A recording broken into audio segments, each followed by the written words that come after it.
वरहातेरं नटवरवपुः कर्णयोः कर्णिकारम् बिभ्रतवासः कनककपिशम् वैजयन्तीं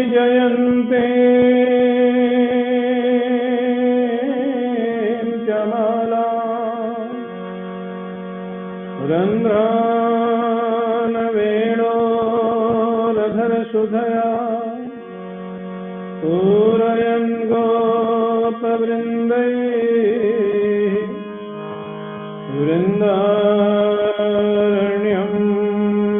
सपदरमणम्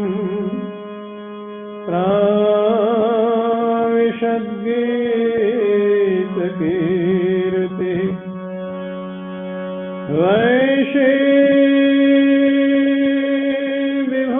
वैशीविभूषितकरा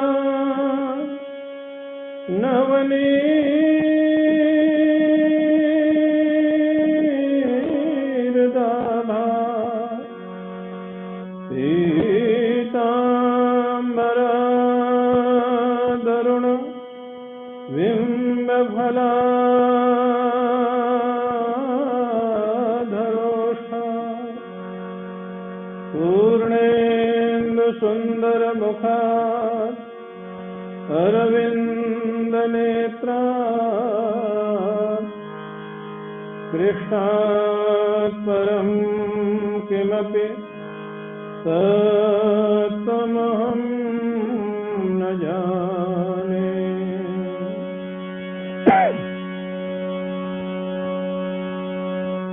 श्री राधा मेरी स्वामिनी, श्री राधा मेरी स्वामिनी,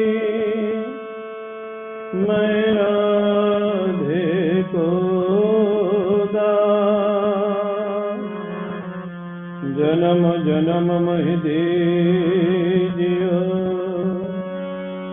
श्री वृंदावन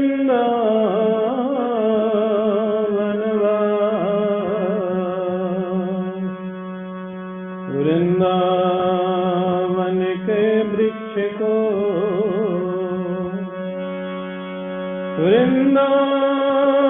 वृंदावन के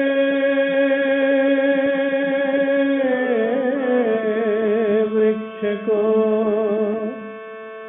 मरम न जाने को।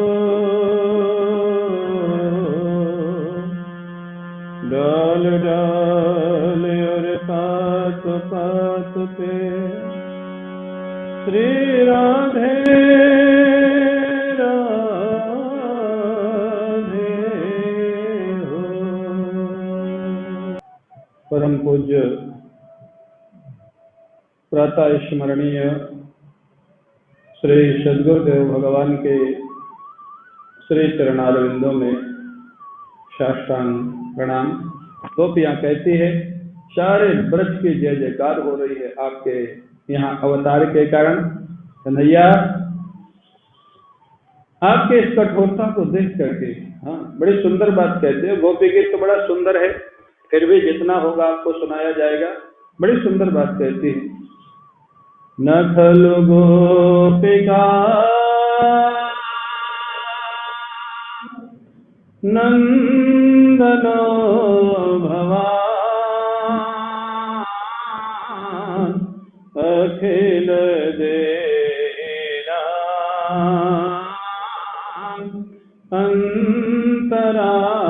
अंतरात्मद्रि विखन सार्थितो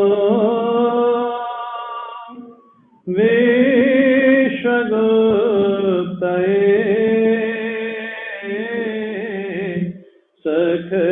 सखदेवा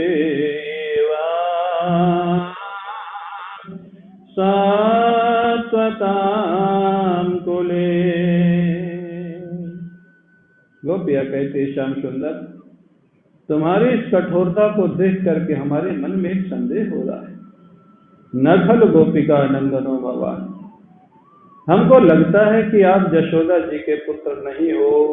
न खल गोपिका नंदनो भगवान, आप यशोदा जी के पुत्र नहीं प्रतीत हो रहे हो।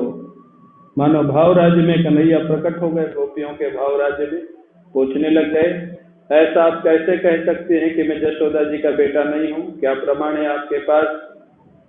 गोपियां कहती हैं, यशोदा जी इतनी कोमल और आप इतने कठोर, तो ऐसे कैसे हो सकता है? यशोदा जी इतने कोमल है तो आप इतने कठोर कैसे हो सकते हैं? इससे ये पता लगता है कि आप यशोदा जी के बेटे नहीं हो। बहुत कठोर है महाराज।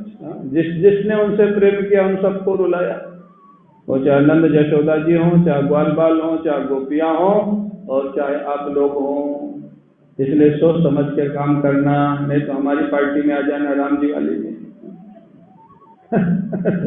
जिसने जिसने उनसे प्रेम किया सबको रुलाया, सबको रुलाया। गोपियां कह बैठी, हमको नहीं लगता कि आप यशोदा जी के पुत्र हैं, आप इतने कठोर, यशोदा जी इतनी कोमल।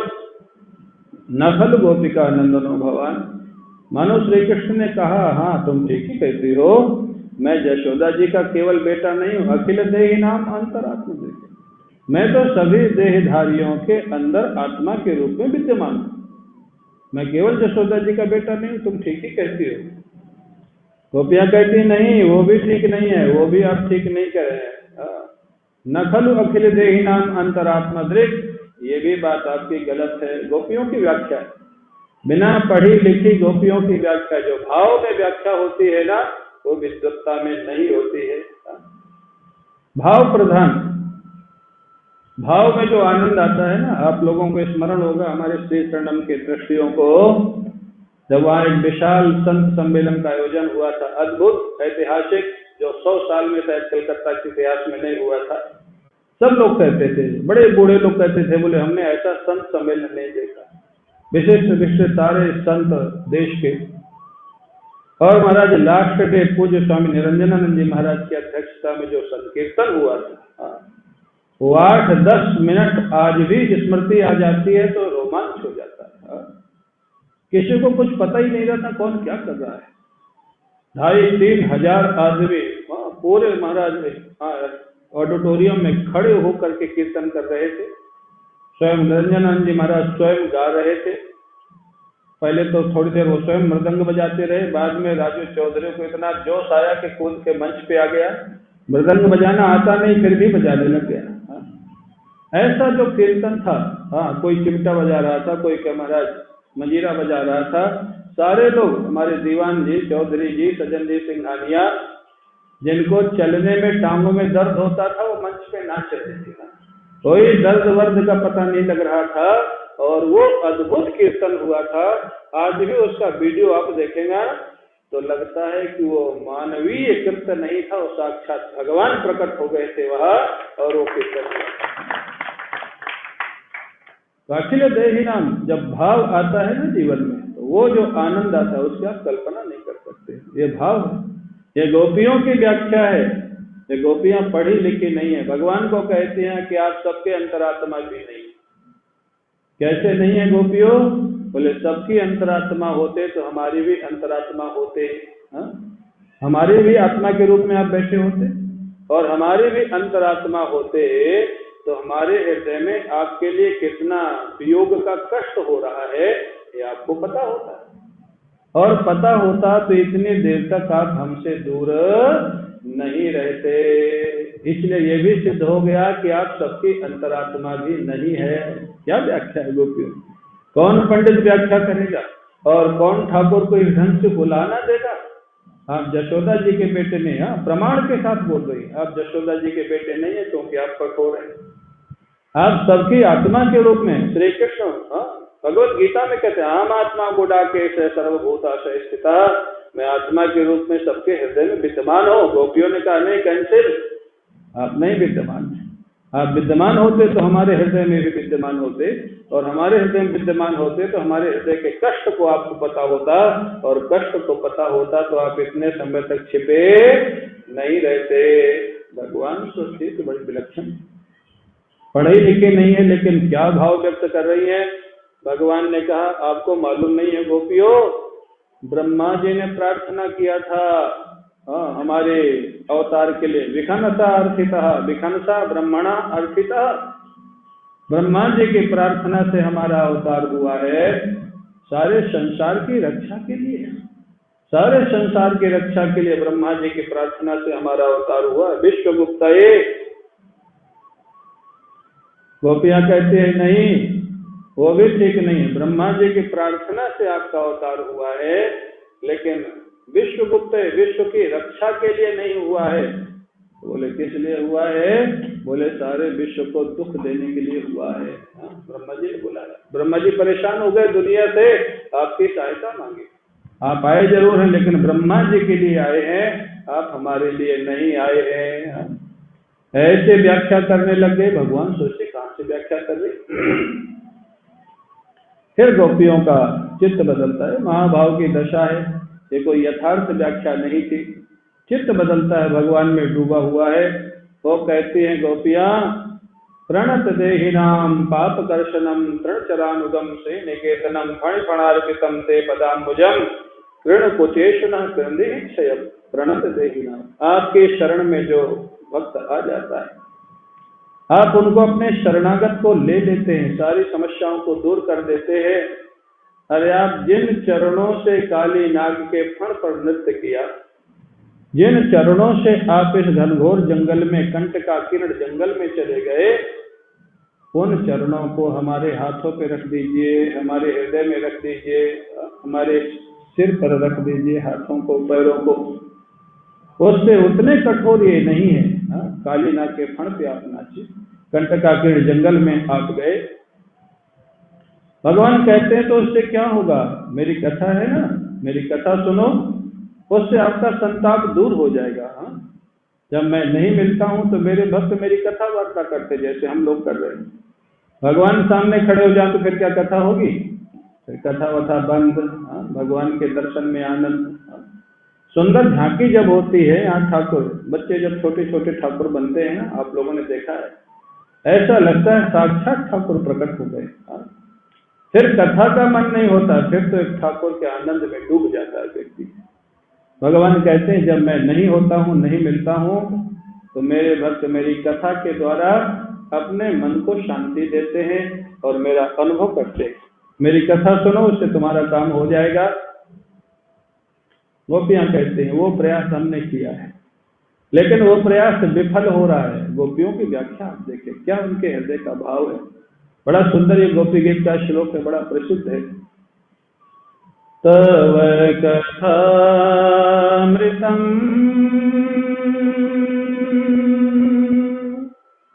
तप्त जीवनम् कविभिरीडितम्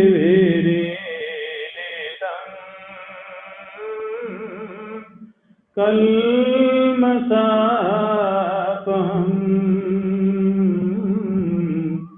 श्रवणमङ्गलम्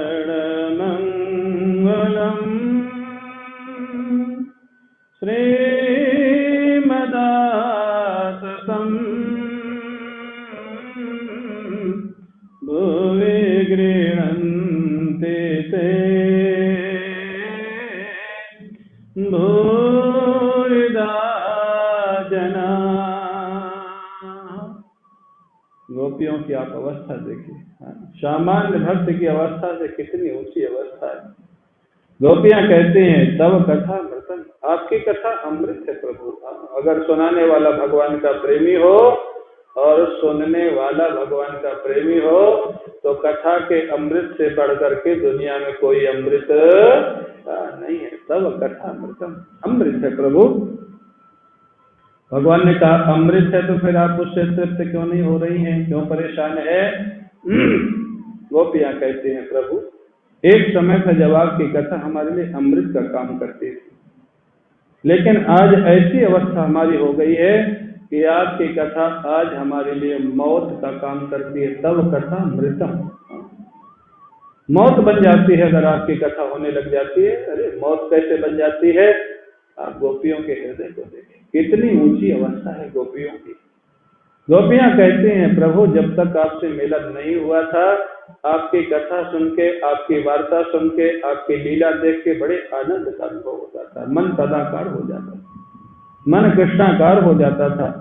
लेकिन जब से आपसे मिलन हो गया है, आपका दर्शन हो गया है, अब आपकी कथा सुनते ही आपसे मिलने की तड़प तीव्र हो जाती है, आपसे मिलने की छटपटाहट होने लग जाती है।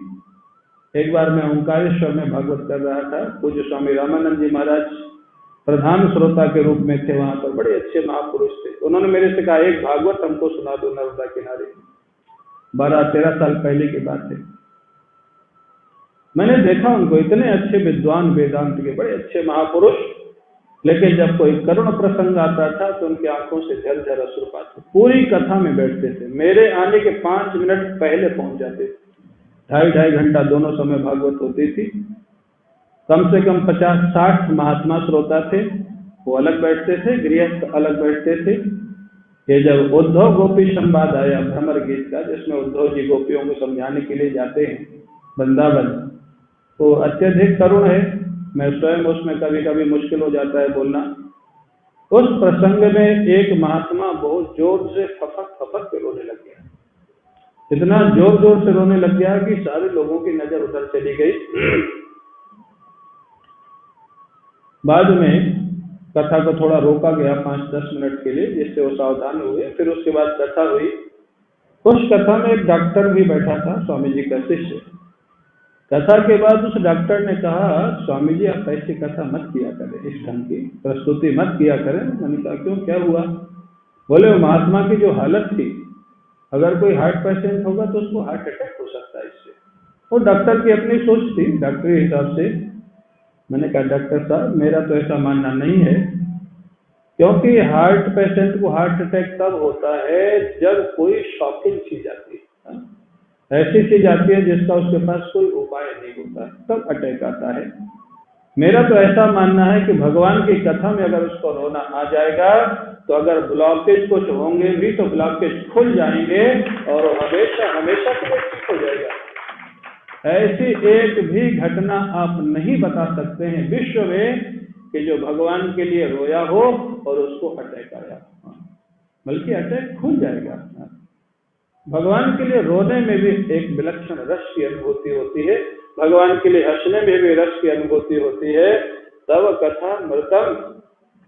लेकिन गोपियों की जो दशा है, गोपियां कहती हैं श्याम सुंदर, एक समय था जब तुम्हारी कथा सुनने में रस आता था, आज तुम्हारी कथा सुनते ही तुमसे मिलने की छटपटाहट हो जाती है, व्याकुलता हो जाती है। हमको समझ नहीं आता हम करें क्या।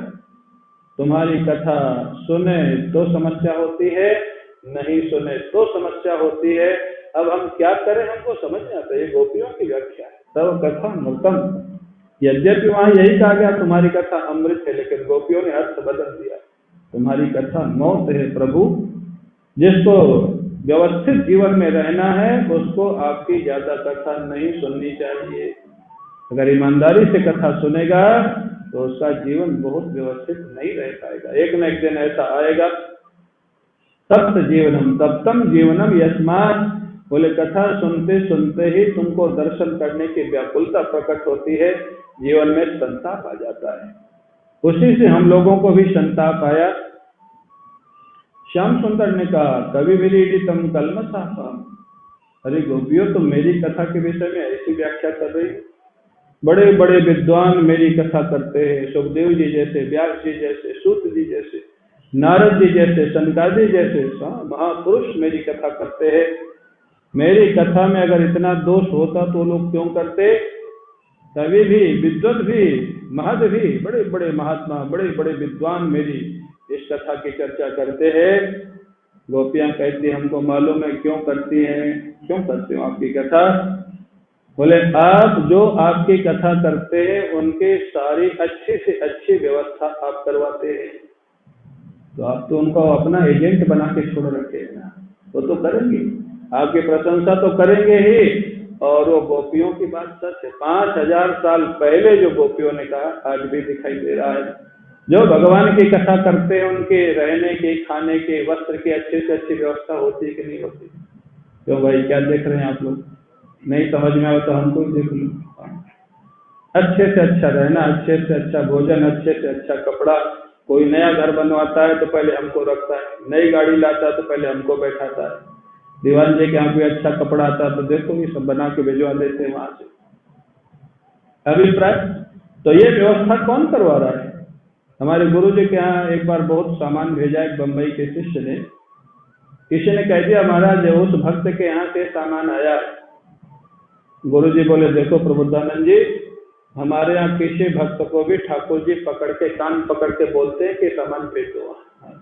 तो हमारे यहाँ सामान भक्त के यहाँ से नहीं आता, हमारे यहाँ सामान ठाकुर भिजवाता है। किसी भी भक्त का कान पकड़ के भेज दो इसको वहां पे मेरे भक्त के यहाँ। हमारे राजू चौधरी हमेशा कहते, बोले महाराज हमारा नाम मत दिया करिए कि हम ये सेवा करते हैं, ऐसे करते, ठाकुर करवाता है। तो अभिप्राय गोपियों को भाव देखे, गोपियों के व्याख्या देखे। गोपियां कहते हैं हाँ बड़े बड़े संत आपकी कथा करते हैं, आपके पक्ष में व्याख्यान करते हैं, लेकिन क्यों करते? आपने उनकी इतनी अच्छी व्यवस्था कर रखी है कि अब जिसका खाएंगे उसका तो बजाएंगे ना, जिसकी व्यवस्था में रहेंगे उसके पक्ष में ही तो बोलेंगे ना। सारे संतों की इतनी अच्छी व्यवस्था है, विरक्त कोई संत नहीं रखता हो, नहीं लेता हो, बात अलग है। अरे संतों की छोड़ो, गृहस्थ भी जो कथा कर रहे हैं भगवान की, आजकल तो गृहस्थ कथावाचक भी बहुत है।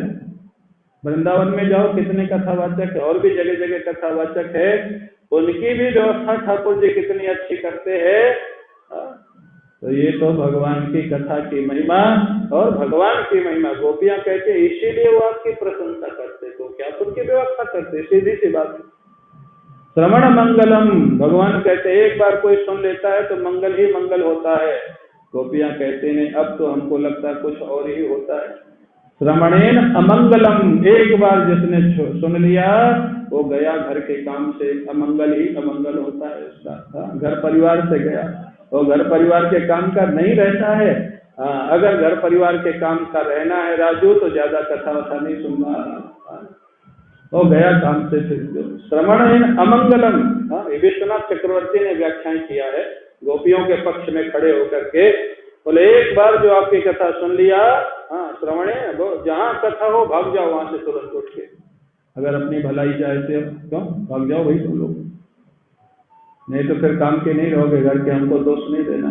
फिर तो साकेत धाम में सेवा करना, राधे कृष्ण जप करना। अभिप्राय श्रवणेन अमंगलम, श्रीमदाततम, बोले जितने महाराज श्रीमान लोग हैं, श्रीमान लोग माने जिनको आपने संपत्ति दिया है, जैसे हमारे सब ट्रस्टी लोग हैं, सारे आयोजक लोग हैं, बोले वो आपकी कथाओं का विस्तार करवाते रहते हैं। आपकी कथाओं का विस्तार इसलिए करवाते रहते हैं कि आपने उनके पास लक्ष्मी जी भेज दिया है, और जब आपकी कथा करवाते हैं तो लक्ष्मी जी और भेज देते हैं, इसलिए फिर वो करवाते ही रहते हैं। क्योंकि आपके पक्ष में बोलते हैं, आपकी कथा करवाते हैं, तो आप वक्ता की भी सुविधा करते हैं और आयोजक की भी सुविधा करते हैं। हमारे कई आयोजक ऐसे हैं श्रीमद् भागवत के, वो कहते हैं महाराज जब हम भागवत कथा करवाते हैं तो जितना भी खर्च होता है वो 2-4 महीने के अंदर हमारा कहाँ से आ जाता है हमको पता ही नहीं लगता है। माने ठाकुर की कथा के लिए व्यवस्था ठाकुर अपने आप करवा देते हैं, नहीं करवावे तो पैसा उतना आता ही नहीं, वो कहाँ से आ जाता है। ये ठाकुर श्रीमदाततम, ठाकुर जी भिजवाते हैं। महाराज गोपियां कहती है ये तो मिली भगत है आपके वक्ताओं की और आपके आयोजकों की, तीनों लोग मिले हुए हैं। ठाकुर जी, हम और हमारे आयोजक, ये तीनों लोग मिल करके दुनिया को गड़बड़ कर रहे हैं कि नहीं? क्यों राजू, तुम भी शामिल हो उसी में? सारे लोग शामिल हैं, जितने भगवान की कथा के आयोजक हैं, जितने वक्ता हैं, हमारे सब मिल करके भगवान के पक्ष में वकालत करते। गोपियां इसको मना कर देते हैं, बोले कुछ नहीं है, जो आपकी कथा सुनाओ गया काम से, हमारी दशा देख लो। और गोपियां कहते हैं एक समय ऐसा था जब आपकी कथा सुन के रस मिलता था, शांति मिलती थी। यथार्थ बात क्या है, गोपियां उस दशा में पहुंच गई है कि अब कथा सुन के तृप्ति नहीं होती है, कथा सुन के जिसकी कथा है उसको देखने की लालसा तीव्र हो जाती है, वो गोपियों का जीवन हो गया है।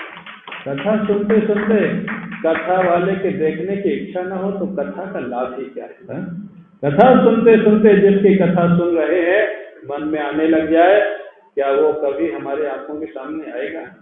क्या कभी हमको दर्शन देगा? क्या हमारे सिर पर कभी अपना हस्त कमल रखेगा? ये भावनाएं आने लग जाएं तो सोच लो कथा सुनना सफल हो रहा है, कथा सुनाना सफल हो रहा है।